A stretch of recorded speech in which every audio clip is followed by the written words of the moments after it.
Dünyanın en derin noktası Mariana Çukuru'ndaki gizemli sesler. Dünyamızın neredeyse 3/4'ünü denizler ve okyanuslar kaplamaktadır. Bu sebepten aslında onlar hakkında bilmediğimiz pek çok sır ve gizem bulunmaktadır. Dünyamız 4,5 milyar yaşında ama hala evriliyor. Kıtalar hareket edip yer değiştirdikçe, volkanlar patladıkça ve depremler oldukça yerkürenin yüzey şekillerinde de değişimler olmaya devam ediyor. 1872 yılında tesadüf eseri keşfedilen Mariana Çukuru da 100 yıldan fazla bir süredir bilim insanlarının dünyanın oluşumuyla ilgili sorularına cevap vermeye çalışıyor. Mariana Çukuru dünya üzerinde bilinen en derin noktadır.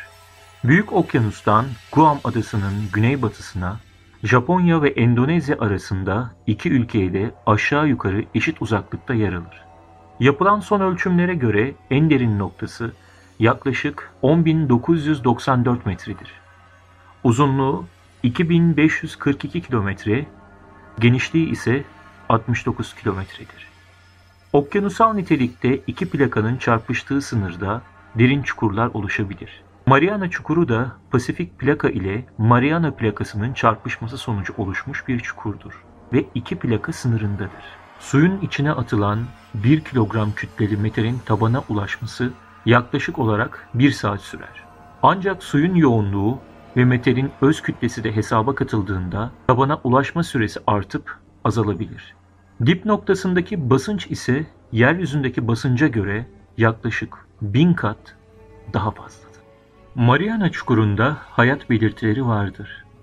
Yapılan araştırmalar aşırı basınçlı ve soğuk ortamda yaşayabilen birçok mikroorganizma, balık ve yengeç türünü ortaya çıkarmıştır.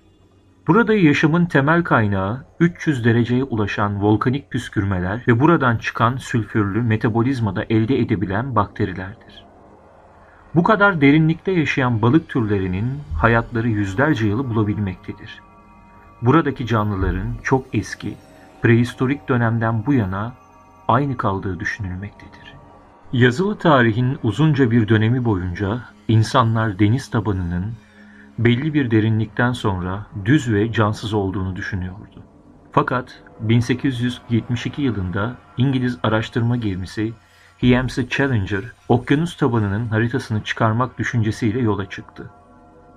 HMS Challenger 4 yıl boyunca tam 111.000 kilometre yol kat etti.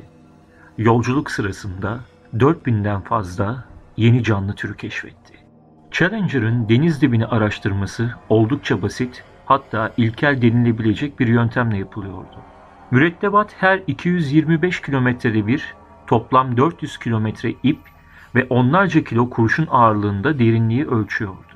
Bu yorucu ve yıpratıcı bir yöntemdi. Fakat o dönem için okyanus tabanının derinliğini ölçmenin tek yoluydu.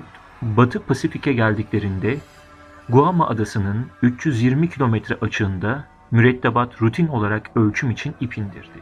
Fakat ağırlık sürekli olarak inmeye devam ediyordu. Bu onlar için büyük bir sürprizdi. Çünkü kimse okyanusun bu kadar derin olduğunu düşünmüyordu. Sonunda ağırlık 4475 kulaçta karaya oturdu. Bu deniz yüzeyinin neredeyse 8 kilometre altıydı. Challenger'ın keşif gezisi modern oşinografi biliminin doğumunu getirdi ve okyanus tabanının kabataslak ilk haritasının çıkartılması sağlandı. Mariana Çukuru'nun gizemli yapısının daha net anlaşılabilmesi 1951 yılında gerçekleşmiştir. Bu yeni keşif ise 2. Dünya Savaşı sırasında Nazi denizaltılarının yerini tespit edebilmek için kullanılan sonar sistemi kullanılmıştır. Sonar teknolojisiyle deniz yüzeyinden su altına gönderilen ve su boyunca ilerleyen ses dalgaları katı zemine çarptığında sekerek geri dönüyor ve dedektöre gidiyordur. Bilim adamları bu şekilde dalganın geri dönüş süresini ölçerek su altının detaylı haritasını çıkarabileceklerini düşündüler. Bu düşünceyle yola çıkan İngiliz donanmasına ait bir araştırma gemisi, Challenger tarafından bulunan Mariana Çukuru'nda araştırma yapmak için bölgeye gitti. Bu defa araştırmacılar gelişmiş sonar cihazlarıyla donatılmış, daha kapsamlı ekipmanlara sahipti. Araştırma sonucunda 10.994 metre derinliği olan Mariana Çukuru'nun bir delik değil, 2542 kilometre uzunluğunda ve 69 kilometre genişliğine sahip olan dev bir hendeğin sadece bir parçası olduğu öğrenildi. Burası dünyanın en derin noktasıydı. İsviçreli bilim adamı Auguste Perrant, 1953 yılında dalışın yapılacağı Thrice batiz kapını tasarladı. Thrice, yüksek basınca dayanabilecek şekilde tasarlanmış bir araçtı. Test dalışları ve kontrolleri 7 yıl süren Thrice, 1960 yılının Ocak ayında nihayet dalışa hazırdı. Dalış için seçilen isimler ise Amerikan donanmasında görevli derin deniz kaşifi Teğmen Don Walsh ve Thrice'in tasarımcısı Auguste Perrant'ın oğlu Jacques Perrant'tı. Thrice, 23 Ocak 1960 yılında iki mürettebatıyla saatte 8 kilometrelik bir hızla Mariana Çukuru'na dalmaya başladı. İçeridekilerin dışarıyı görebilmesi için koyulan cam panel iki cam ile desteklenmişti. Fakat bu camlardan biri dalıştan 2 saat sonra yüksek basınca dayanamadı ve çatladı. Buna rağmen geri dönmeyen Don Walsh ve Picard, çukurun dibine inmeyi başardı. Okyanusun bu noktasında hiçbir canlıya rastlayamayacaklarını düşünen Thrice ekibini 30 santim boyundaki bir yassı balık karşıladı. Bu balık okyanusun dibinde de bir hayat olduğuna dair sağlam bir delildi. Ekip daha detaylı bir araştırma yapmak istedi. Fakat Thrice'in hareketleri yoğun bir toz bulutunun oluşması ve görüşün kapanmasına neden oldu. Bu yüzden araştırmaya son vererek toplam 9 saat süren tehlikeli dalışın ardından yüzeye çıktılar. Bu dalış aynı zamanda bir dünya rekoruydu. Dalış her ne kadar başarıyla tamamlansa da çukurun nasıl olduğunu açıklayamamıştı. Bu sırrın gizemi ise 1970 yılında çözülecekti. 1977 yılında jeologlar denizlerin altında bulunan dağ sıralarını ve çevrelerini araştırdılar. Bu araştırmanın sonuçlarına göre magma tektonik bölgelerden fışkırarak okyanus tabanını yukarı kaydırıyor ve yüksek tepeler oluşturuyordu. Magma her faaliyete geçtiğinde eski kabuk tepeden aşağı itiliyordu. Okyanus sırtında yeni bir kabuk oluşuyor ve dünya genişlemiyorsa eski kabuğun başka bir yerde yok olması gerekiyordu. Bu noktadan sonra tüm kanıtlar bir tek yeri işaret ediyordu: Mariana Çukuru. Magma yer altında yeni bir tabaka oluşturuyor, bu tabakada kendisinden daha hafif olan diğer bir tabakanın altına kayıyor ve bu dev çukur oluşuyordu. Bunlar dışında yabancı seslerin araştırmacıları deniz tabanındaki Challenger'ın denizin bilinen en derin noktasında ilk defa kaydettikleri derin gürültüleri titizlikle inceleseler de tam olarak net bir cevap veremeyip bu sesin doğal bir olgudan mı kaynaklandığını yoksa devasa bir deniz canlısından mı geldiğini belirlemeye çalışıyor. Bu ihtimaller dahilinde birkaç canlının adı geçmekte. Bunlar bilinmeyen bir balina türü, keşfedilmemiş dev bir canlı ve son olarak da megalodon.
Bunlar içinde belki de insanların en çok inanmak istedikleri seçenek elde olan bazı veriler eşliğinde megalodondur. Peki megalodon nedir? Megalodon dinozor çağında yaşayan bir deniz hayvanıdır. Normal köpek balıklarından çok daha büyük olan bu canlının boyu 16 metreden başlayıp 32 metreyi bulmuştur. Hatta bazı efsanelere göre uzunluğu 100 metreye ulaşanlar bile varmış. Gelelim tezimize. Megalodon gerçekten günümüzde var mı? Olabilir. Megalodon gibi dev bir köpek balığının her şeyden sessiz, o çukurda yatabileceği hiç kimsenin aklına gelmez günümüzde. Ama bir gün insanoğlunun bu sırrı gün yüzüne çıkaracağı ihtimal dahilindedir. Megalodon'un yaşadığına dair kanıtlara göz atarsak, ilk kanıtımız bundan 2,5 milyon yıl önce nesli tükendiğidir. Fakat hayatta kalan bazıları çok yakın bir tarihe kadar yiyecek bularak yaşıyor olabilir. Köpek balıkları 1 mil ötede bile olsa denizdeki bir damla kanın anında kokusunu alan hayvanlardır. Yani dev köpek balığı mutlaka yiyecek bulacaktır. Ayrıca söylenen zamanda hiçbir doğal afet olmamıştır. Dinozorların neslini tüketen dev göktaşı gibi. Bu köpek balığı derinlerde yaşamayı sever. Ama balinalarla beslenen köpek balığı yüzeye çıkarak balinaları avlardı. Aynı zamanda yiyecek dengesi bozulduğundan daha küçük balıklarla ve farklı canlılarla besleniyor olabilir. Doğası ve fiziksel özellikleri sadece bilinen yakın akrabalarına göre tahmin edilen bu devasa canlı belki de hiçbir canlının dayanamayacağı bir basınca dayanacak güçtedir. Bu da onun neden şimdiye dek tam olarak görülmediğini açıklar niteliktedir. Devasa köpek balığı belki şu anda keşfedileceği günü ya da avını beklemektedir. Megalodon, dev köpek balığı canlanıyor mu? Teoriler ve belgeler. Yıllar boyunca megalodon köpek balığını görenlerin iddiaları, dünyamızın okyanuslarında hala devreye gezen tarih öncesi büyük bir köpek balığı efsanesine yol açtı. Carcharodon megalodon bir zamanlar gerçek bir köpek balığıydı. Dünyanın görmüş olduğu en korkunç avcıydı. Ancak modern bilim çoktan soyunun tükenmiş olduğunu iddia ediyor. Fakat hala hayatta olabileceği fikri hem korkutucu hem de büyüleyici. Çoğu deniz biyolojisi uzmanı ve köpek balığı araştırmacısı imkansız olduğunu söylese de yine de büyük bir yırtıcı köpek balığının okyanusların enginliğinde bir yerde var olup olmayacağını merak etmek ilginçtir.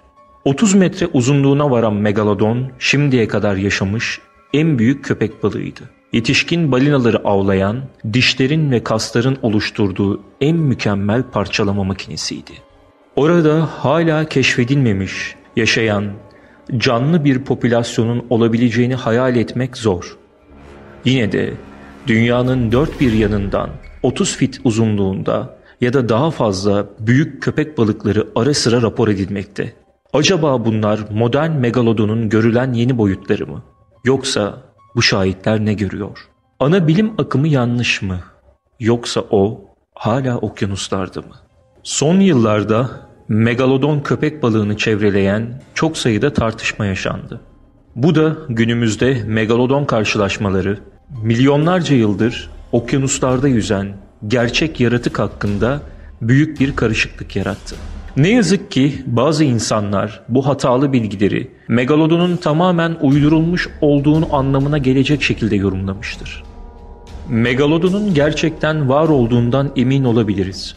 Bunu bilmemizin sebebi geride bıraktığı bol miktarda fosil dişi kaynağı olmasıdır. Bu dişler büyük beyaz da dahil olmak üzere yaşayan bir köpek balığınınkinden çok daha büyüktür. Ve araştırmacılar gerçek megalodon köpek balığının boyutunu, ağırlığını ve hatta bazı alışkanlıklarını bununla belirleyebilmiştir. Megalodondan bahsedecek olursak iki açıdan bakabiliriz. Paleontoloji ve kriptozooloji. Bence farklılığı ayırt etmek önemlidir. Paleontolojinin köpek balığı gerçek megalodonun nasıl olabileceğini bulmak için fosil kayıtlarına ve canlı köpek balıklarına bakarak incelenebilir. Bir paleontoloji perspektifinden bu köpek balığının resmen soyu tükenmiş olsa da bu olayı daha az ilginç kılmıyor. Canlı bir megalodon fikri ise kriptozoologlar tarafından alınan bir tutumdur ve ana bilim tarafından desteklenmemektedir. Bu gerçekten olabilir mi? Yani tarih öncesi bir yırtıcı hala günümüzde yaşıyor olabilir mi? Gerçek megalodon köpek balığını sadece fosil kayıtlarından ve korunmuş dişlerinden tanıyoruz. Köpek balığı iskeletleri çoğunlukla kıkırdaktan ibaret olduğundan bunlar fosilleşen tek kısımlardır. Modern zamanlarda hiç canlı veya ölü örnek bulunmamıştır. Ayrıca rekor bir resim ya da görüşte yoktur. Peki bizi hala okyanuslarda olabileceğini düşündüren şey nedir? Daha da önemlisi, daha önce böyle bir şey olmuş mudur? Aslında tuhaf deniz canlılarının oranlarının artması üzerine bunun bir önceliği vardır. Bazıları megalodon köpek balığı gibi bir zamanlar soyu tükenmiş olarak düşünülmüştü ya da yalnızca efsanelerden ibaret olduğuna inanılıyordu. Fakat bunların bazı örneklerini günümüzde görmemiz mümkün. Dev ağızlı köpek balığı. İnanılmaz dev ağızlı köpek balığının uzunluğu yaklaşık 9 metreyi bulabilmekte. Yani başka bir büyük deniz yaratığı. Ancak bu canavar çok uzun zamandan beri derin sularda yaşıyordu ve bu sebepten araştırmacılar onu incelemeyi atlamıştı. 1976 yılında tekrardan keşfedilene dek. Sadece geceleri yüzeye çıktığı için bazı araştırmacılar megalodonu bulmayı bu kadar zor hale getirenin de aynı davranış olabileceğini söylüyor. Coelacanth. Bu tuhaf balığın soyunun 65 milyon yıl önce tükenmiş olduğuna inanılıyordu. Ta ki 1938'de Güney Afrika kıyılarında canlı bir örneği keşfedilene kadar. Coelacanth yaşayan fosil olarak anılan tarih öncesi bir balıktır. Megalodon, megamont veya dev kalamar gibi devlerden değilse de yine de uzunluğu 6 metreye ulaşmaktadır. Dev kalamar. Dev kalamar okyanusun en derin yerinde bulunan ve uzunluğu 20 metreye kadar ulaşan büyük bir yaratıktır. Bilim sonunda karaya vuran cesetlerin varlığından ve balinaların bedenlerinde izler bıraktığını bilse de canlı yetişkin bir örnek 2004 yılına kadar filme alınamamıştır. Şimdi bu canlılar hakkında çok daha fazla şey biliyoruz ve böylece okyanusun derinlerinde daha büyük canavar kalamarların varlığından haberdarız. Kolossal kalamarı. Kolossal kalamarının büyük örnekleri yarım tonun üzerindedir. Yaşayan, muazzam, gerçek bir deniz canavarıdır. 1925'te keşfedilmesine rağmen hala bu canavar hakkında çok az şey bilinmektedir. Acaba megalodonda da bir nevi Lazarus taksonu olabilir mi? Yani önceden görülen bir türün soyu tükenmiş ama sonra tekrar canlı bir örneği bulunmuş olabilir mi? Genellikle Coelacanth'ta olduğu gibi bir yerde en azından modern bilim tarafından göze çarpmayan küçük bir kalıntı nüfus olup yerli halk bu türü biliyor ancak bir biyolog tarafından teyit edilmediği için tür resmen nesli tükenmiş durumda sayılıyor. Böyle bir şey olabilir mi? Coelacanth gibi böyle eski ve garip bir tür algılanmadan uzun süre varlıklarını sürdürebildiyse, megalodon da bütün bu yıllardan sonra bir yerlerde hayatta kalamaz mı? Megalodonun hala hayatta olduğunu gösteren, iyi belgelendirilmiş bir avuç kanıt ve ifade var. İşte daha iyi bilinen hikayelerden birkaçı. HMS Challenger tarafından bulunan dev dişler. 1871 yılında 10.000 yaşında iki megalodon dişi HMS Challenger'ın derin bir deniz seferi sırasında bulundu ve temizletildi. Kullanılan yöntemler doğruysa bu daha önce inandıklarından çok daha yakın bir sürede soyu tükenmiş ve modern insanları çağdaş hale getirdiği anlamına gelecekti. 10.000 yıl paleontoloji dünyasında sadece bir göz kırpmasına bedeldi. Megalodon köpek balığının okyanus derinliklerinde keşfedilmemiş son 10.000 yıl hayatta kalabileceğini düşünmek için harika bir hayal gücüne gerek yoktu. Dev köpek balığından korkan balıkçılar, yerel balıkçılar inanılmaz büyüklükteki köpek balığından sonra tekrar denize çıkmayı reddetti. David Stelt adında Avustralyalı bir doğa bilimci bu tür deniz olaylarını kaydetmek için 1918 yılında kendi ekibini kurmuş ve onları kameraya almaya çalışmıştı. Bu kişiler balinalarla ve büyük köpek balıklarıyla tanışan deneyimli deniz adamlarıydı. Fakat gördükleri şey onları korkuttu ve çalışmayı reddettiler. Steele'e göre gözlemledikleri şey 35 ila 60 metre uzunluğunda ve saf beyaz renkteydi. Bu oranlar inanılmaz görünüyordu. Bir köpek balığı bu kadar büyür müydü? Bu kişiler olayı abartıyor muydu yoksa sadece kafaları mı karışıktı? Eski resimdeki kanıt. Nazi arşivlerinde açıklanamayan bir resim geçen yıllarda büyük bir heyecan yarattı. 18 Aralık 1942'de Güney Afrika, Cape Town'da çekildiği belirtilen resimde bir Nazi denizaltısı görülmekteydi. Fakat resmi sıra dışı ve açıklanamaz yapan şey ise denizaltının hemen yanında beliren sudan çıkmış devasa bir yüzgeç ve kuyruk parçasıydı. Bu yüzgece sahip deniz hayvanı inanılmaz bir büyüklükte olmalıydı. Denizaltının boyu ile bir ölçeklendirme yapıldığında yüzgeç ile kuyruk kısmı arasında tam 63 fit, yani neredeyse 20 metreye yakındı. Ki hayvanın baş kısmı hariçti bu ölçmeye. Yüzgeçler dikkatle incelendiğinde bir köpek balığı yüzgeci olduğu açıkça görülmekteydi. Büyük köpek balığı balıkçılık teknesi tehdidi. 1960 yılında 55 metrelik bir balıkçı teknesinin kaptanı teknelerinden büyük dev bir beyaz köpek balığı gördüğünü bildirdi. Tekne demir atmışken yanlarından geçmişti. Mürettebat resmi olarak görüşmeyi reddetti. Ancak kaptan bunun bir sorun olabileceğini düşünerek olayı rapor etti. Deneyimli bir denizci olan kaptan balina gördüyse balinaları tanımlayabiliyordu ve gördüğü şeyi karıştırmayacak kadar tecrübeliydi.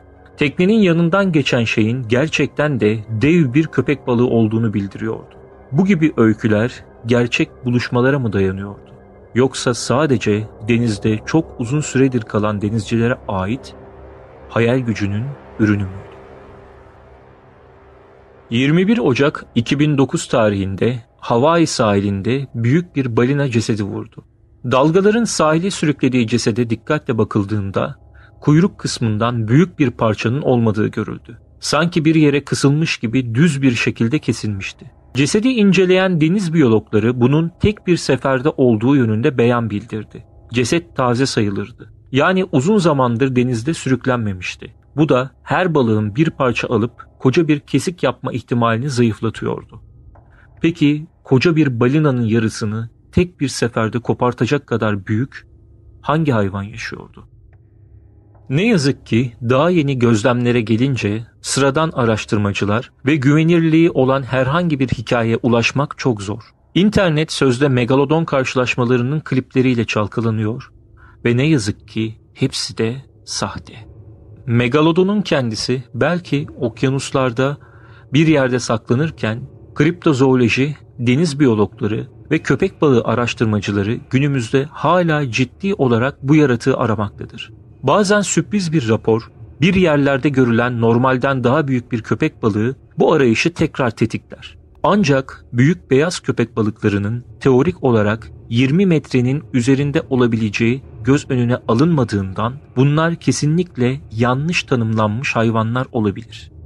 Fakat yine de çoğu deniz biyoloğu 20 metrelik büyük bir köpek balığını keşfedebilecek kadar heyecanlı. Çünkü bunlar belki de efsanevi ve çok ender görülen canlılar. Ancak dikkate alınması gereken en azından birkaç ilginç belge bulunmakta. Megalodon Monster Quest bölümü. 2009 yılında Back History Channel gösterisinde olan Monster Quest büyük köpek balığını bildirmişti. Ekip Cortez Denizi'ni ziyaret etti. Söz konusu canavarın bölgedeki en büyük beyaz köpek balıklarından 3 kat daha büyük olduğu ve yerel deniz memelileri popülasyonunu yok ettiği iddia ediyordu. Monster Quest ekibi Megalodon'u bulamadı. Ancak birçok kişi yine de bu dev köpek balığının halen dolaşıyorsa buranın onu bulmak için en iyi yer olacağına inanmakta. Kuşadası canavarı.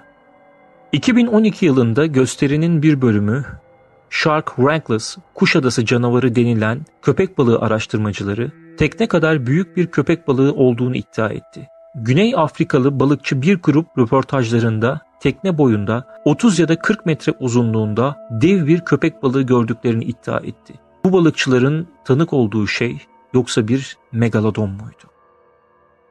15 Nisan 2013'te Güney Afrika sahilinde gönüllü bir köpek balığı gözlemcisi sahile yakın bir yerde suda büyük bir hareketlenme gördü. Büyük bir balina çırpınmaktaydı ve suyun çevresi kan gölüne dönmüştü. Daha dikkatli bakıp olayı ve saldırganı anlamaya çalışan gönüllü bu sırada bir kare resim de çekmeyi başardı. Resimde de görüldüğü gibi balinaya dev yüzgeçli bir şey saldırmaktaydı ve bu yüzgeç kesinlikle bir köpek balığı yüzgeciydi. Yüzgecin boyu balinanın oranı ile kabaca hesaplandığında 6 fit yani 1 metre 83 santim etmekteydi. Bu da bilinen tüm beyaz köpek balıklarından çok daha büyük bir şey olduğunu kanıtlıyordu.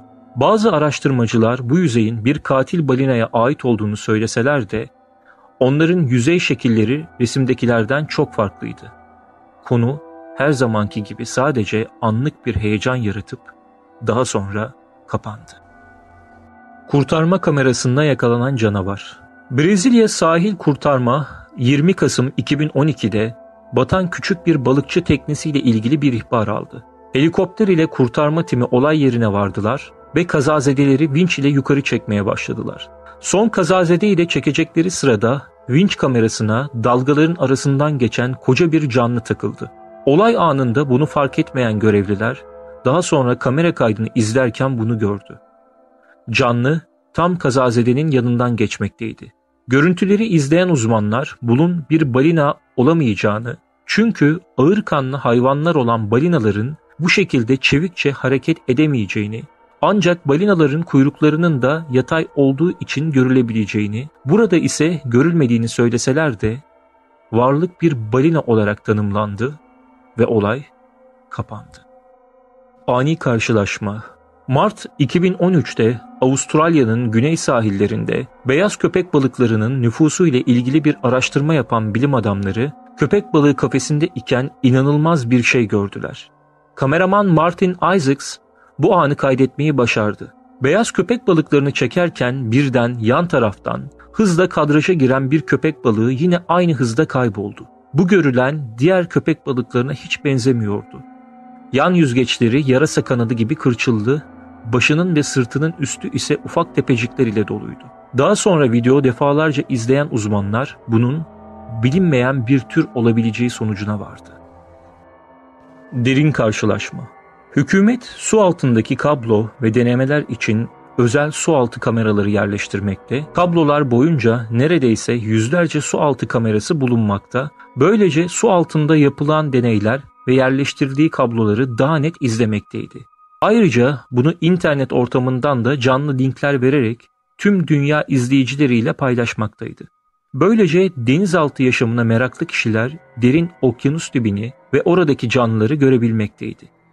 2010 yılında Şili'de yaşayan bir çocuk da Güney Amerika Pasifik Okyanusu'nda dipten robot kol örnek alırken kameralardan büyük bir şeyin geçtiğini fark etti. Videonun tam o anında arkadan büyük bir şey süratle geçmekteydi. Öyle ki dipteki çamuru da kaldırdığı için net olarak belli olmasa da biçimi kestirilebiliyordu. İlk önce büyük bir yüzgeç ve onu daha sonra başka büyük bir yüzgeç takip ediyordu.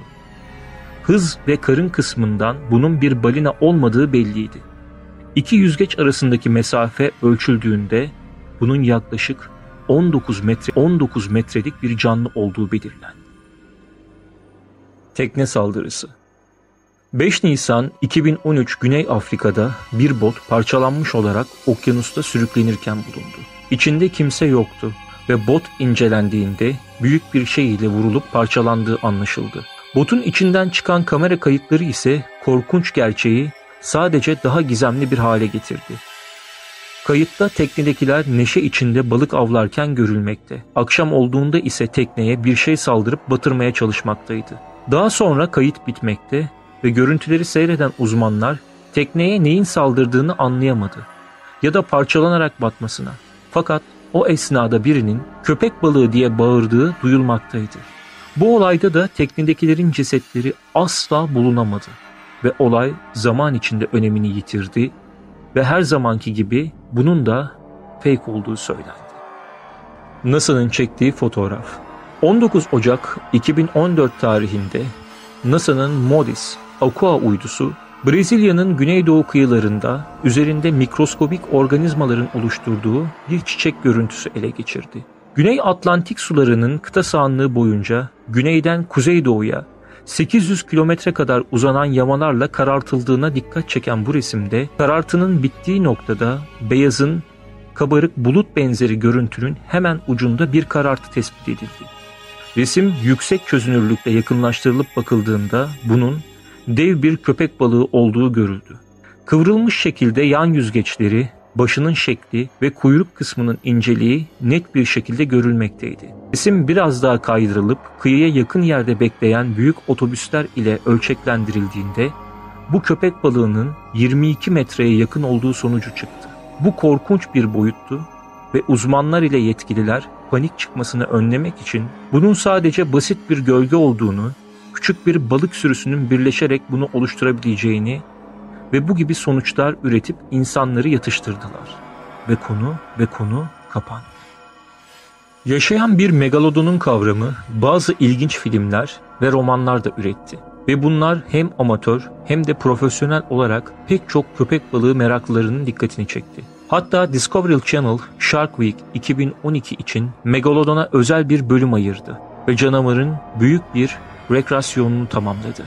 Bir sonraki yıl içinde konuda lider olmak isteyen kanal, yaratığın yapay bir yorumunu yaptı ve bu Canavar Köpek Balığı Yaşıyor isimli belgeselde sundu. Bu belgesel dünya çapında birçok ilgiyi ateşledi. Pek çok kişi filmdeki görüntülerin ve aktörlerin gerçek olduğuna inanıyor. 2014'te Shark Week için Discovery Channel, Megalodon Lives'ın yeni bir sürümü ile tekrar denedi. Bununla birlikte bir yıl önce şaşırmış aynı insanlar şimdi gerçekleri bulmak için çalışmaya başladılar.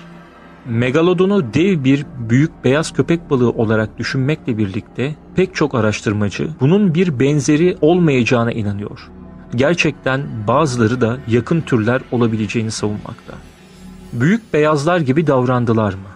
Çoğu araştırmacı muhtemelen benzer olduklarını söylüyor. Ancak elbette emin olmanın bir yolu yoktur. Birisi dev bir beyaz köpek balığını gördüğünde gerçek bir megalodon kalıntısı olabilme ihtimali nedir?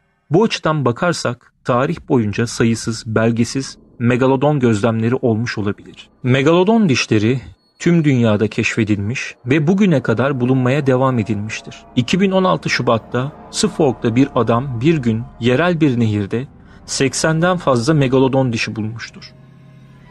Büyük beyazlar gibi megalodon da testere dişliydi. Modern köpek balıklarını müthiş ve korkunç yırtıcılar olarak düşünmekteyken megalodon yepyeni bir terör sınıfına girmiş oldu. Sayısız yüzyıldan sonra bile bazı fosilleşmiş megalodon dişleri dokunulduğunda keskinliklerini hala korumaktaydı. Yalnızca insan olarak balina gibi büyük bir ava bu dişlerin neler yapabileceğini sadece hayal edebiliriz. En büyük megalodon dişleri 7 inç uzunluğunda olabilir. Bu da yetişkin bir adamın elinin büyüklüğüne eşittir. Megalodon dişleri büyük beyaz dişlerinin daha büyük versiyonlarına benzemekle birlikte paleontologlar megalodon dişleri ve büyük beyaz köpek balıkları arasında yakın ilişki olmadığının kanıtı olarak ufak farklılıkları da işaret etmekte. Bu büyük beyazın yani Carcharodon yerine cinsi Caracornes koymak istemekte. Bu tartışma halen devam etmektedir. Toplamda megalodon dişleri Avustralya ve Yeni Zelanda gibi güneyde ve uzak Kuzey İngiltere, Danimarka gibi yerlerde de bulunmuştur. Ayrıca Japonya, Hindistan ve Hırvatistan gibi çeşitli yerlerde de pek çok megalodon dişi bulunmuştur. Bu da megalodonun gerçekten küresel bir köpek balığı olup neredeyse dünya okyanuslarının çoğunda yaşadığını düşündürmektedir. Bu köpek balığı mirasından bağımsız olarak hayvan krallığında daha önce veya daha sonrasında görülmemiş bir dizi ısırma kuvvetine sahipti. Araştırmacılar megalodonun 18 tonluk ısırık gücüne sahip olabileceğini hesapladı. Bir T-Rex'in ısırık kuvveti ise bunun yalnızca 1/3'iydi. Bugün dünyamızdaki en güçlü ısırık ise tuzlu su timsahlarında bulunmakta ve yalnızca 3700 kilograma ulaşmaktadır. Dişlerinin ve çenesinin güçlü bir tahrip edici olduğu açıktır. İlginçtir, bazı araştırmacılar önce avının kanat yüzgeçlerini ısırmış olabileceğini söylüyorlar. Bu da megalodonun diş cephaneliğinin sadece güçlü olmakla bırakmaz, aynı zamanda da belirli bir hassasiyetini sağlamaktadır. Modern büyük beyaz köpek balıklarına çok benzeyen megalodon, muhtemelen avına sürpriz bir şekilde aşağıdan veya hızla yaklaşan bir pusu avcısıydı. Bu çok aktif bir köpek balığı olabileceği anlamına gelmekteydi. Balina köpek balığı gibi devasa ve hantal bir dev değildi. Yine de davranışı modern büyük beyaz köpek balığına benzemekteydi. Megalodonun saldırısı avının sert kemikli kısımlarına, karın kısmına, ön kollarına, göğüs kafesi ve üst omurları üzerinde dururdu. Bu tıpkı büyük beyazların saldırısına benzerdi. Büyük beyazların aşağıdan kurbanlarına vurmak ve kan kaybından sonra geri çekilmeyi tercih ederken megalodon aşağıdan kenetlenerek parçalamaktaydı. Megalodon da balinaları, yunusları, diğer deniz memelilerini ve hatta dev deniz kaplumbağalarını da avladığı için dünyanın hemen her okyanusunda bulunmuş geniş bir av menüsü vardı. Bu da her şeyi yiyebildiği için hayatta kalma şansını arttırmaktaydı. Bugün hala hayatta olsaydı balinaların kıyıya yakınlığı hesaba katıldığında ve 60 metrelik büyük bir köpek balığı hemen göze çarpacağı için megalodonun davranışları da büyük ölçüde değişmiş olmalıydı. Bilim adamları büyük beyazlar gibi megalodonun da deniz fidanlıklarında büyüyüp böyle yaşayabileceğini düşünüyor. Bunun gibi yerler genç köpek balıklarının göreceli güvenliğinde büyüyüp beslenebilecekleri, genellikle kıyıya yakın olan alanlardır. Küçük megalodon genç balıkları veya diğer küçük av öğelerini burada yemeye başlamış olabilir ve daha büyük olduğunda da daha büyük avlara geçebilir. Peki öyleyse bebek megalodon köpek balıkları nerede? Anne babaları gibi büyük derinliklerde yaşıyor olabilirler. Ya da o kadar seyrek görülen ve büyük beyaza çok benzer oldukları ihtimali vardır. Çünkü onlar fark edildiklerinde sadece büyük beyaz köpek balığı yetişkinleri olarak tanımlanabilmektedirler. 2009 yılında megalodon için bir üreme alanı da Panama açıklarında bulundu. Bugüne kadar bu bulunan ikinci yerdi. Grantsville, Florida Üniversitesi'nde bir ekip tarafından LED uzmanları fosilleri topladı ve kurtarılan diğer megalodon dişleri ile karşılaştırdı.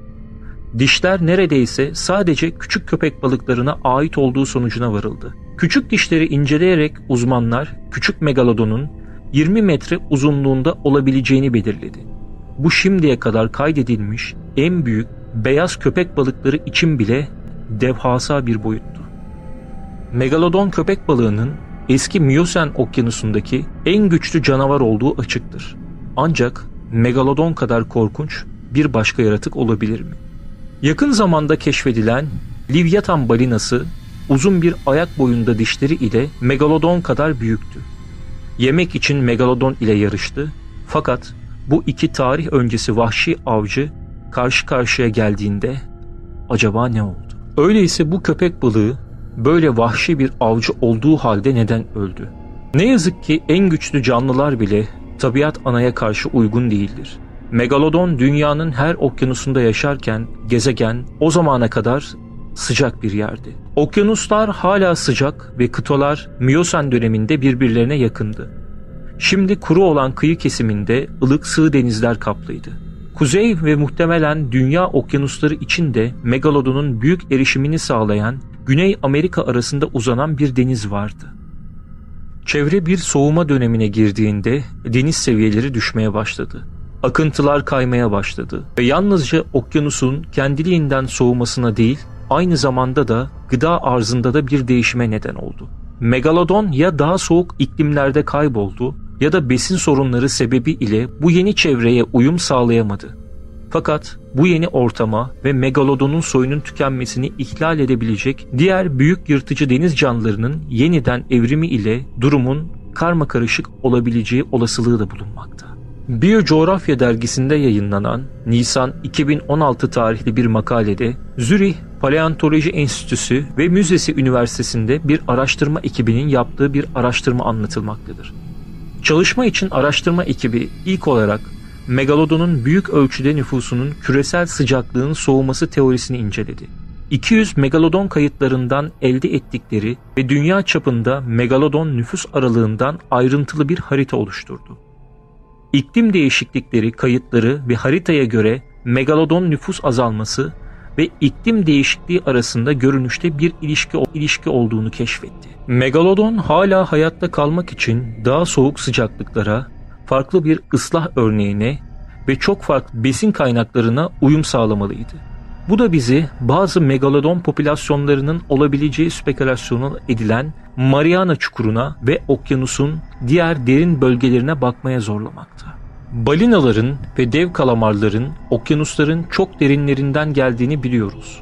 Bu yüzden megalodonun isteyeceği bu yiyecekleri bolca bulabileceği, okyanusların derinliğinde olabileceği akla gelebilir.